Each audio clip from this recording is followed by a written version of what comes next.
Imagine living your life after 50 and feeling energized and excited about your future. Welcome to the Women in the Middle podcast, the podcast for women who are ready to figure out what they want and create the life they deserve. Here's your host and Master Certified Life Coach, Susie Rosenstein. Hey there, today we're talking about a sneak attack on Autopilot and my art journal epiphany. Let's go. Welcome back to the podcast Women in the Middle with over 2 million downloads and counting. I am so grateful that the podcast world has brought us together like this, so thank you so much for tuning into the show. Now, Women in the Middle is all about getting unstuck, clear, and excited about leading your next chapter, especially if you're in your 50s and 60s and starting to feel just how precious time really is.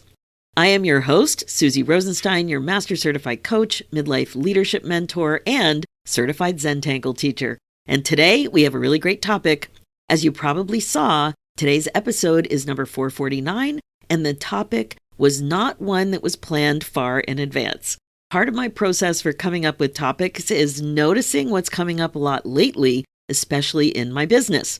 And over the last few months, I've noticed that I've shared my personal story about my art journal epiphany many more times than usual, including the first time I realized the impact it had on me over the years. I finally realized that the insights were podcast worthy. So here we are today, and I know you're going to relate. And you don't have to be an artist or even use an art journal to understand what we're talking about. But first, just quick, I wanted to tell you about a new call that I'm offering. It's called the Autopilot Audit, and it is perfect for you if you've noticed that you're starting to feel differently. You got the memo, time is flying by. You probably say it all the time like I do. But even though you're capable, responsible, and productive, your days may start feeling repetitive, kind of predictable, not all the things, but some of the things. And quite frankly, a little too same old for your liking. And it's not just that. You also might be noticing that some of your decisions, your routines, and life direction, they just don't make sense like they used to. And this is usually something related to not being as happy as you know you want to be. And it's a big time waster, that is for sure. So the Autopilot Audit will help you get clear insight into what's actually happening, a sharper understanding of what you want going forward, and a grounded recommendation for your next step. It's like a structured mirror on your life for what is really going on. I am super committed to this because time really does matter now more than ever. And my friend, sleepwalking through the privilege of aging, it's not your style. So if you're ready to identify where you may be running on default instead of decision, book your Autopilot Audit at www.talktosusie.com. Okay, now let's dive in. If you had told me years ago that an art journal would become one of the most powerful tools in midlife, I would have totally rolled my eyes. Honestly, I thought art journaling was ridiculous. To me, it seemed like a waste of time, a waste of paper and resources, a waste of perfectly good productivity. Because if I wasn't going to do something with it, what was the point? Is just going to sit there in a journal? That's what I was thinking. And that kind of thinking was the problem. So today I want to tell you how doodling and this art journal, yes, this is all true, how it became a sneak attack on my autopilot lifestyle and helped me practice something I didn't even realize was missing. And that was presence. So first, let's talk a little bit about midlife productivity. For most of my life, I valued being productive. I hear this all the time from the midlife gals, like you. Efficient, capable, responsible, moving things forward, making a list, checking things off. And if something didn't produce a result, it felt indulgent. Now the result, of course, a result deemed to be so by other people.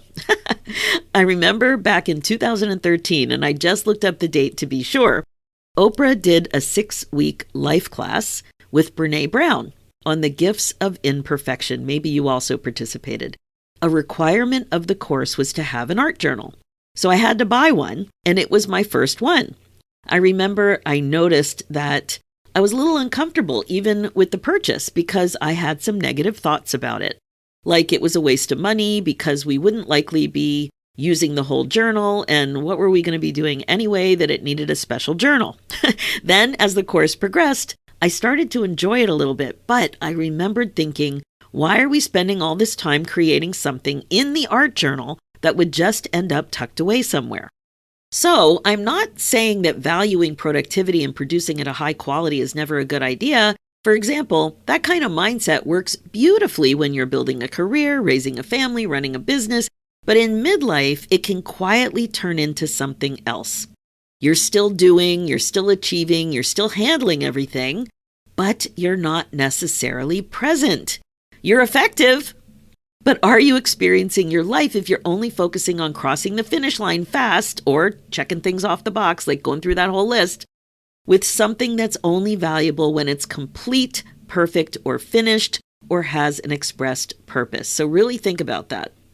Is that the only thing that's valuable, getting all that stuff done at a high level, if it has a purpose that you think is worthy? So midlife moves fast, and if we're not present for it, it disappears.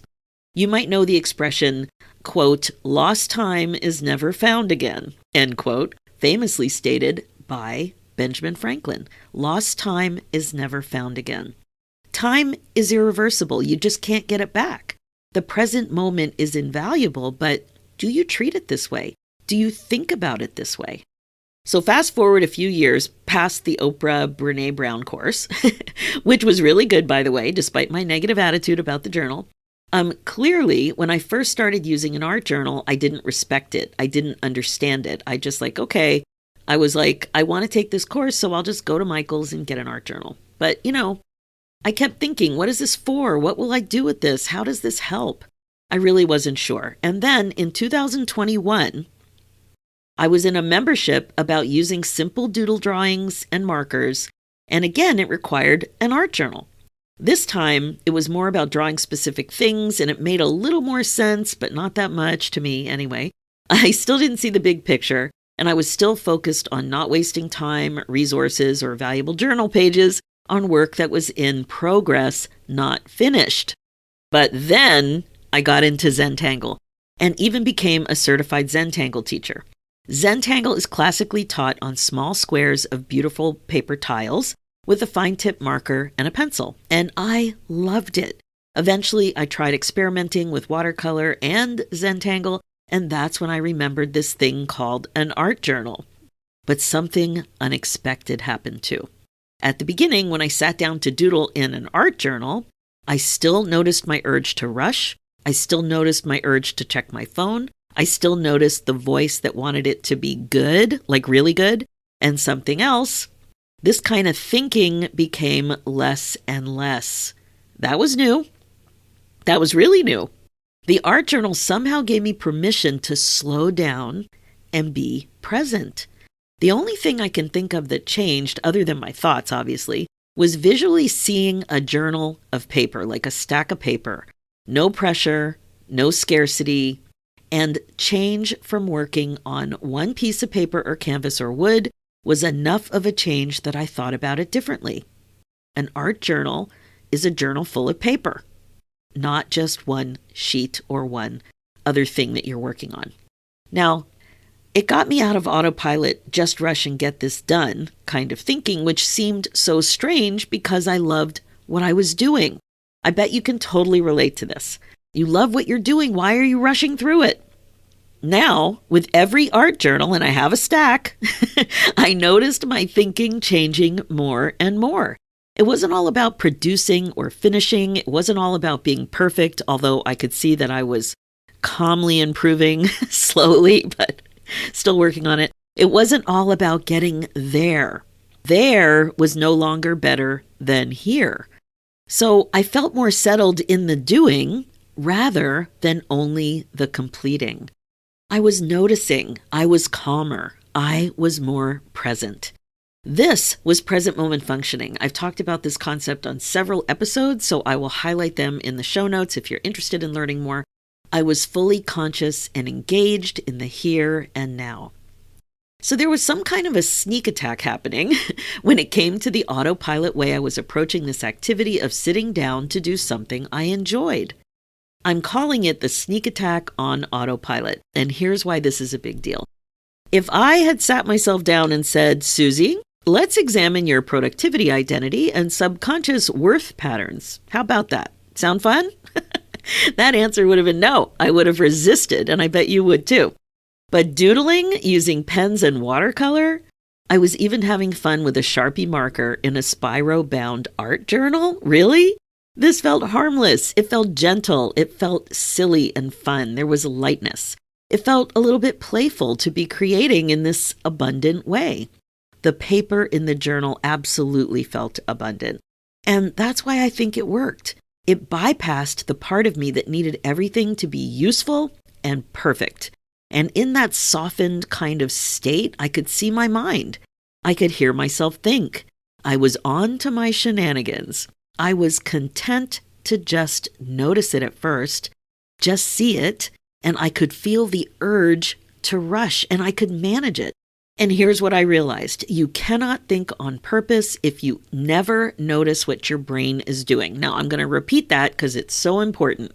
You cannot think on purpose if you never notice what your brain is doing. Doodling became kind of a noticing lab, I think. It was a way to practice staying instead of reacting to my urge to go faster and finish it. A way to experience time instead of focusing on the goal of completing. It's a big deal. It really is. It's so hard to slow down. So we're talking about an art journal epiphany with doodling, but there's so much more going on here that's applicable to many parts of your life. Here's why I think this matters, especially after 50. So at our age, something shifts. And I'm not just talking about your new attention to chin hairs, although that's very important. So are those 10-time magnification mirrors. Anyway, it's bigger than that. You realize that time isn't endless. And that realization can either create anxiety or reverence. So think about it. Presence is how we experience time. Without presence, years blur. Just imagine what is happening with our addiction to our phones. Without presence, years blur. Days stack up, moments vanish. You might even notice yourself saying, oh my gosh, I can't even remember anything anymore. I got to write that down. But somehow, when you sit with a pen and paper drawing simple, repetitive, structured patterns, something slows. Your nervous system settles. Your thoughts become almost visible. Your urges become obvious. You create space to think, and you have a choice. Not about your whole life necessarily, but just about this moment, this little moment in time. And that, my friend, that is powerful. It can become a skill that you can access in so many parts of your life. And this is really why I finally created the Midlife Doodle Think Club. I have been thinking about it for years, and I even took the domain out, doodlethink.com, a while ago, like years ago. Not as an art class, not as coaching, and definitely not as another thing to achieve, but rather as a mindfulness practice space, a place where midlife women who are very good at doing get to practice noticing. You're going to notice your impatience, your perfectionism, your restlessness, your urge to multitask, your drive to finish the thing. And instead of caving into those urges, you get better and better at staying present. That's it. It's simple, it's playful, it's surprisingly profound. And yes, it's a bit of a sneak attack on autopilot because you can't lead your life on purpose if you never notice what's running it. And I have a feeling that you don't want your autopilot mindset and behavior to be calling the shots going into your next chapter. That's for sure. Don't get me wrong, you're definitely going to learn some awesome techniques about what mindful doodling and the Zentangle method have to offer. But like I said, that's not all this is about. That's why it's called Doodle Think, not just doodle. But here's what surprised me most about this whole thing. For sure, doodling regularly helped me access more creativity as I became more comfortable sitting down, trusting myself, and having fun. But the big insight was that it made me more aware of things like this, like what urgency feels like, what my patterns are, and this big one, aware of how quickly I leave the present moment. And that reminds me of Snagglepuss and exit stage left. But seriously, that awareness, it changed my experience. It somehow changed my experience of life. It's big. It's like a big thing that changed. And I wouldn't say that it's like, I wouldn't use the word dramatic, but it is for sure a steady and consistent change. It's kind of like you can't unsee it once you see it and feel it personally. And I really mean that. And in midlife, steady presence is everything. Okay, that's it for this episode. And on that note, I want to make sure that you know how I can help you also have this kind of important, fun shift in your life. If you're curious about having your own sneak attack on autopilot, check out the Midlife Doodle Think Club. It is a mindful doodling practice where you simply notice your mind in real time while you're having fun doodling. No art skills required. Details are at www.doodlethink.com. Also, as I mentioned earlier, if you know that you're sleepwalking through the privilege of aging and that's not your style, I think you're ready to identify where you may be running on default instead of decision. More autopilot.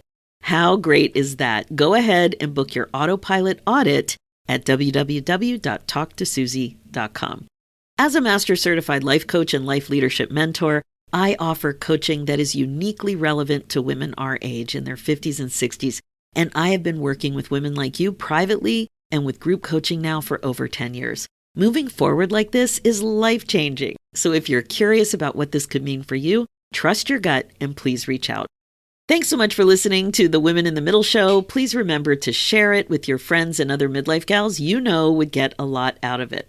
Being the queen of your brain domain is the best way to be, and it's the goal. It's time to stop waiting for the right moment and start creating the happiness, excitement, joy, and fulfillment that you crave. For show notes and links, go to www.susierosenstein.com and click on the podcast tab and look for episode 449.